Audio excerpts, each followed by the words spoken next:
and welcome back to Haven's Kitchen. Today, I'm joined by my friend Zoe Maya. We met in 2013. That's right. And you started as a teacher? Yeah, teacher and teacher's assistant at Haven's Kitchen. At the cooking school. And then you just kept taking more jobs and then you basically ran the place. Pretty much. Yeah. She likes to call me her proxy. Yeah. She's my proxy.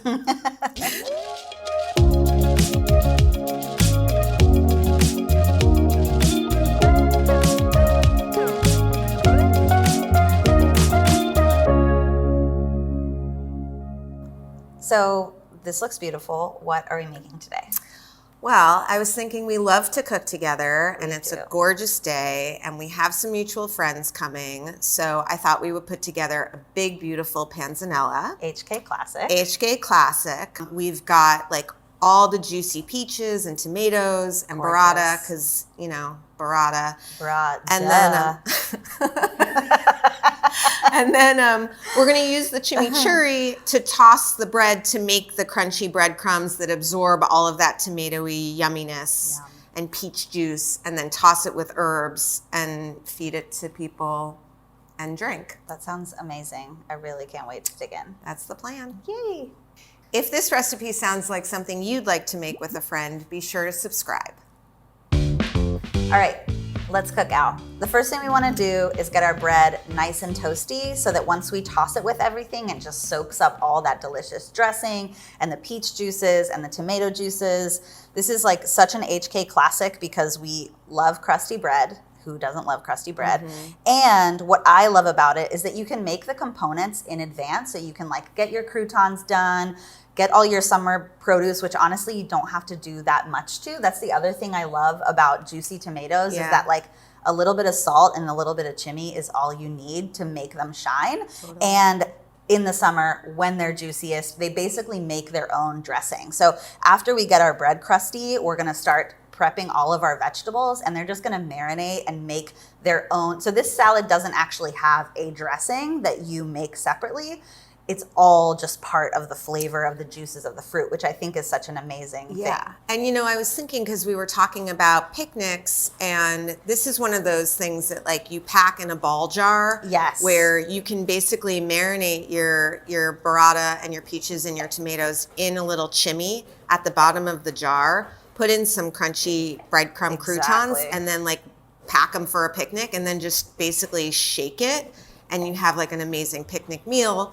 And it doesn't get soggy because, you know, the sauce is at the bottom. It's kind of like a perfect picnic. It really is. So what are you doing? So right now I'm just slicing up my bread. So I like to do kind of like 1-inch thick slices. And then at this point, it's up to you. Like some folks like to keep it rustic and just like tear it up, which is awesome. If you want it to look a little bit more composed, you can also just go ahead and then slice those in half and then cut straight down the middle, and you have your nice little croutons. So I love a cube because, and like I said, tearing is great too, but I love all of this surface area that we're gonna create with these big cubes so they all get nice and roasty toasty. And then again, there's plenty of surface area for those juices to really absorb and flavor your bread, but it's still gonna stay really crunchy. And panzanella, it's originally a Tuscan salad that's just tossed together with whatever you have.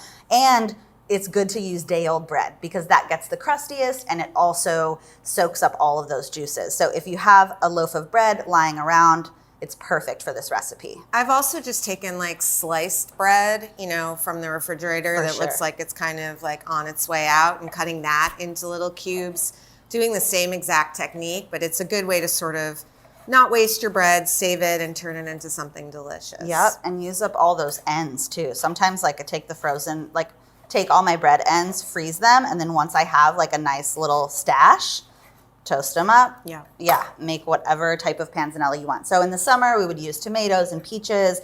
Like we used to do a panzanella for every season at HK. So we had a fall one. With Remember like the root vegetables? The root vegetable one amazing. was so good. It was like butternut squash and cauliflower and purple carrots, and it looked so beautiful.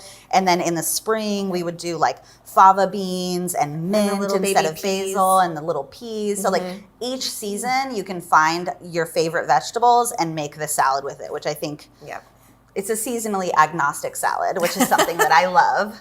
Thanks to my friend Courtney, who just taught me that term today. Seasonally agnostic. I also really love the way that the chimichurri, like you use it as the dressing, but you also use it to make the breadcrumbs. So basically it's kind of this like twofer situation where it's really seasoning your bread, and it has the olive oil, but it also has the oregano and the parsley and the capers and the red pepper flakes. So it's really building flavor like from the ground up. The capers. For me, that's one of my favorite flavors in this sauce. Capers are underrated. They're so underrated. Yeah, They're so underrated.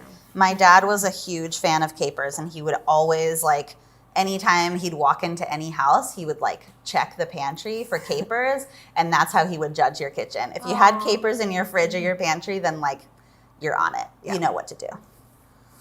Cool. So once we have our bread all cubed up, you want to just like shake some. We're going to do some olive oil, few generous pinches of salt. Again, you know me with salt. I love it. I want it on everything. I want to generously and aggressively season things. That's what really brings out the natural flavor of every ingredient that you're using. And then, of course, the chimi is just going to bring everything together. Yeah.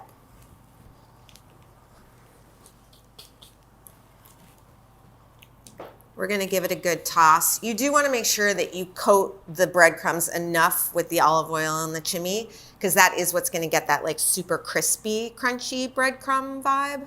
Yeah, you're almost like gently frying these in the oven. Okay, amazing. These. Yep. So I'm just going to pop these in the oven for, 10 minutes. Yep. 350. You'll smell them. Yeah, you'll smell them. And that's always the key too in baking, like follow your nose. And this is something The nose knows. The nose knows. And we've always talked about this at Haven's Kitchen, is like cooking with intuition, right? So even when we did our live cooking classes, we would never give recipes for you to sit and stare at during the class, because we want you to follow visual cues. We want you to follow the aroma. So when you smell that bread toasting, go check on it, because it's probably almost perfect. So now we get to do the fun part.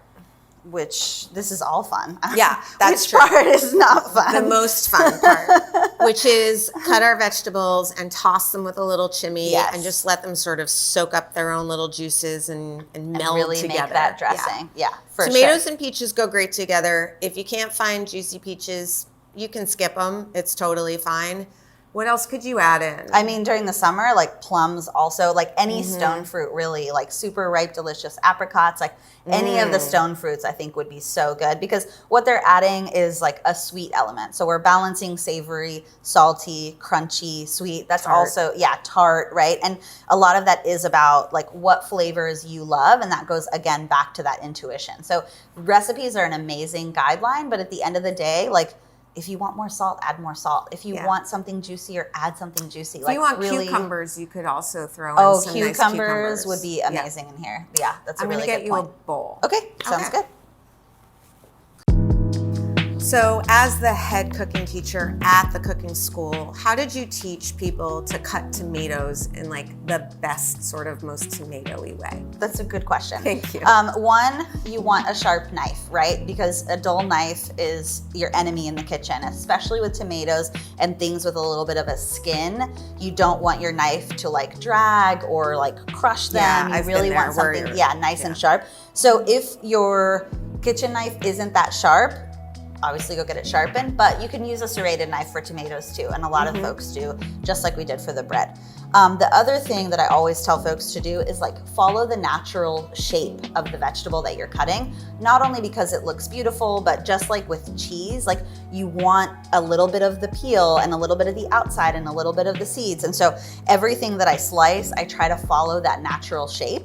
It also gives an indication of what it was, like you're using whole foods and whole ingredients, and you want your guests to see that, right? Yeah, and so especially because they're so pretty. They're so pretty. Yeah. So the last thing I want to do is just like dice these up real small, and you're like, what even is this? You know, so nice, beautiful wedges. And I mean, the tomato's almost inviting you to cut it into wedges, right? Because you can see all of these natural lines. So that's what I usually tell folks, is just to follow the shape of the vegetable. Each one is going to look a little different, and that's what's really beautiful about it. Do you do anything to get the core out before you do I do, yeah. So what I like to do, because It breaks my heart. It's okay if you do this, but you're breaking my heart when you just lob off the whole top of the tomato. Like, I just, there's a lot of waste there, right? And what's our rule number 4 over there is like, just do not waste the food. And so what I like to do is slice straight down the middle, and then I just use my knife to just cut that little baby core out in a V shape.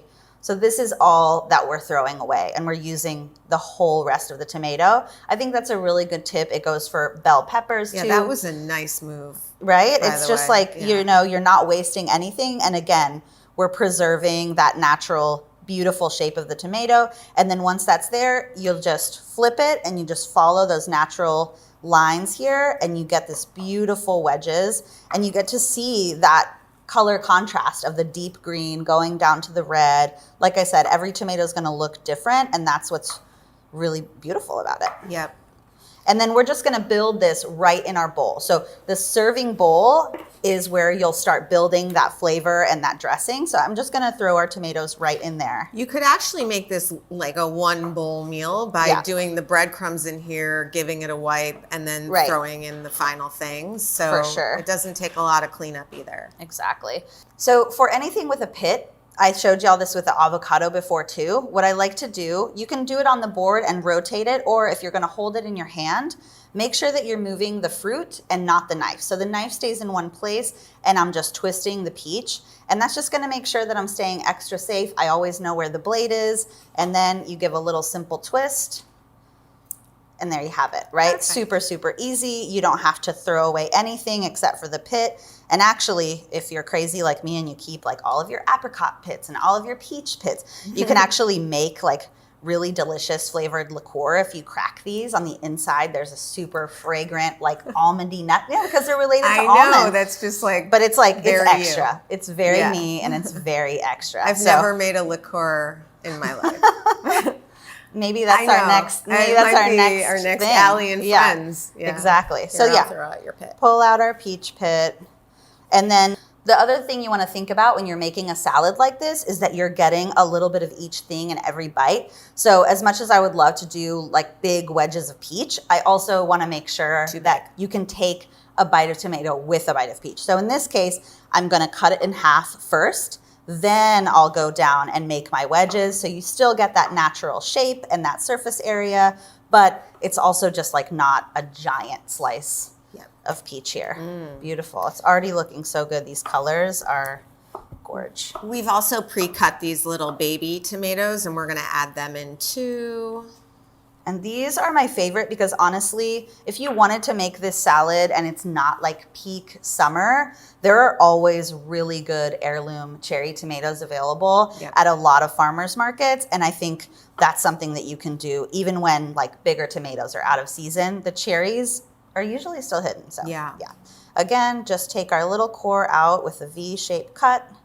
Put that to the side. This is so beautiful and green inside. And again, this one's like a little bit larger, right? So I'll do my half cut and then nice little wedges. And I think one thing, we talk a lot about this, when you have a round vegetable or something like a tomato or a peach, I like the way you're showing everyone, like put the flat side down. It's just so much safer and, fingers. Exactly. Tuck your fingers in. And a lot of people, I don't know, some folks I notice hold their knife like really far away, right? Which gives you so little control. So always make sure that you're gripping at the bolster. That's what these lines are for. That gives you a lot more control of your knife. It's the center of gravity of the knife. And so it's a really safe place to hold your knife. Out here, you're wobbling, you're a little out of control. So that's always a good thing to keep in mind. And it takes a little bit of muscle memory to get there, but practicing is the best way to go. Nice tomato.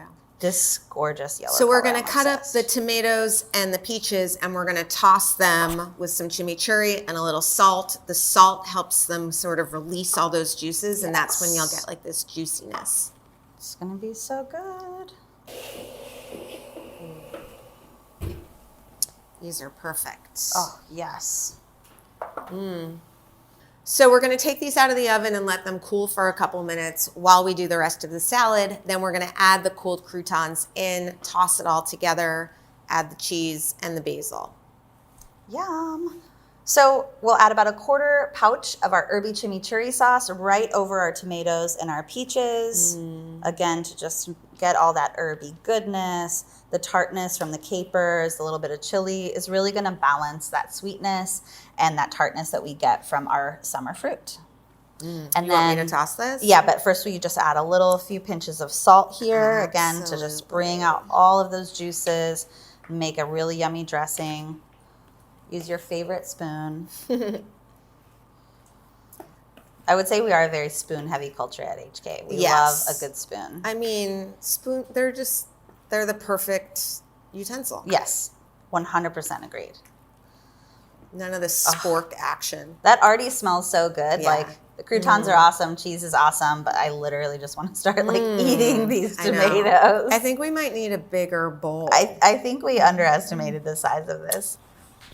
Okay. Gorgeous. The cheese we'll add right at the end. Burrata is similar to mozzarella on the outside, but it's full of cheese curds on the inside, and it has this beautiful just juiciness about it. And so we don't want to toss that and mix it all and kind of ruin that beautiful effect. So once we have everything together, then we're just going to break open that burrata over top, squeeze a little bit more chimney, and it's just going to be such a showstopper. I'm picturing these in those mason jars, and I'm picturing chimney and then the fruit and the veggies and then the breadcrumbs, and then everyone gets their own little ball of burrata at the top, and then they can break it when they make their. Oh my gosh, that sounds amazing.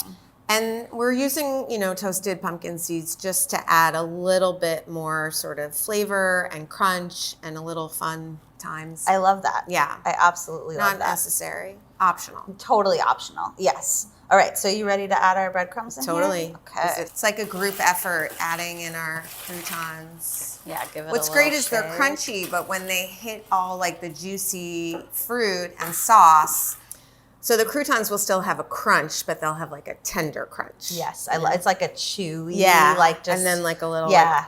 That crispy gone chewy vibes is just always my favorite. Yeah, yes. me too. And then basil is a very tender herb. So you don't want to mince and chop it. It's really going to get bruised up. I like to just really gently tear the pieces, and I'll mix some in, and then I'll also save some for over the top to just create a little bit of drama, Drama. Good Good drama. Always good drama. So even just one tear is enough. You don't really want to chop this herb too much. A little bit of stem is okay. It's really crunchy. It's really flavorful.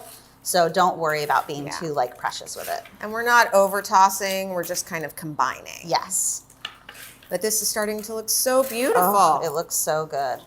I'm going to save these last bits of basil for the top and just throw these in here. I saw one. You saw a bite that you're it's hard waiting for me it? not to be going in Yes. right now. I'm And really you know what? holding myself back. Taste as you go, though, because you know. do want to taste for seasoning. You want to taste for salt. So if that's you're permission. Yes, that's permission. If you're a black pepper person, hit this with a good amount of crushed black pepper. If you need a little bit more spice, some crushed red chilies are delicious. Perfect. You can really make this your own. Oh God, it looks so good. Okay, so and we can start to see some of those juices kind of gathering at the bottom. So every once in a while, just give that a stir. So good. So Allie, our guests are almost here. How are we going to finish this up?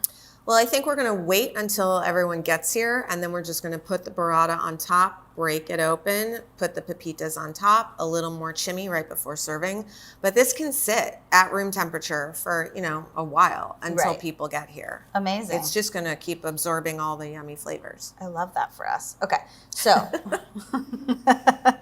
so we're gonna add these beautiful pieces of burrata, and again, this is where you want to be a little bit precious because you can feel it just wanting to burst open. So just be super gentle with it and place those little babies. What happens if you live in a place where you can't find burrata? You can just swap it for mozzarella. Absolutely, It just you won't could do swap that it gooey for thing. mozzarella, and basically the inside of burrata is just cottage cheese, and so if you wanted, you could do a little bit of a mix of little dollops of cottage cheese and little pearl mozzarella. I think would be Interesting. really beautiful. That's beautiful. And when we used to serve it in the cafe, because a lot of folks would eat this on the go, we actually would get there's pearl mozzarella that is literally little tiny pearls. Yeah.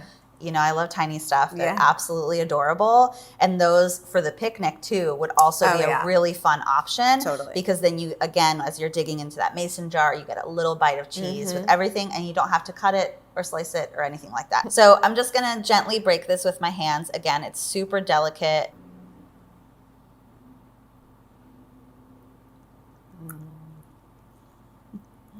Yum. So good. Gorgy. Okay. It's just Oh, like it a looks summer. so good. I don't know. Like a summer fling in a salad. It's a summer fling in a salad. No, it's more romantic than a fling. It sure It's is. like a summer romance in a Yes, a salad summer that goes romance. somewhere and is fulfilling forever. Yeah, it Yeah. goes to Tuscany. Yeah. Okay, beautiful. So, Actually, maybe you meet in Tuscany. ooh, meet and me then in Tuscany. Yeah. And you think it's just going to be a quick summer thing, but it turns into a whole. I have a whole. Call me by your name situation. After our chimney and our burrata, we'll add a nice sprinkle of these Colors crunchy look pepitas. perfect. The This looks colors so are good. amazing. The crunch on this is going to be so You could good. use almonds. You could use, sesame seeds, walnuts. Oh yeah, anything would be good. And flaky sea salt, my BFF, right at the end Beautiful. for some crunch. There we have it. There you So have it. easy. In the time it took to toast our croutons, we made this gorgeous salad full of summer fruit, creamy burrata, crunchy pepitas, our herby chimichurri bringing everything together. Really can't wait to hide this from the guests and eat it all by myself. I'm serious. I'm like salivating. Yeah, standing I know. here. It's a Yeah, problem. seriously. For the full recipe and a textable shopping list, be sure to click the link below. Thanks for watching. Cook Cook happy. happy.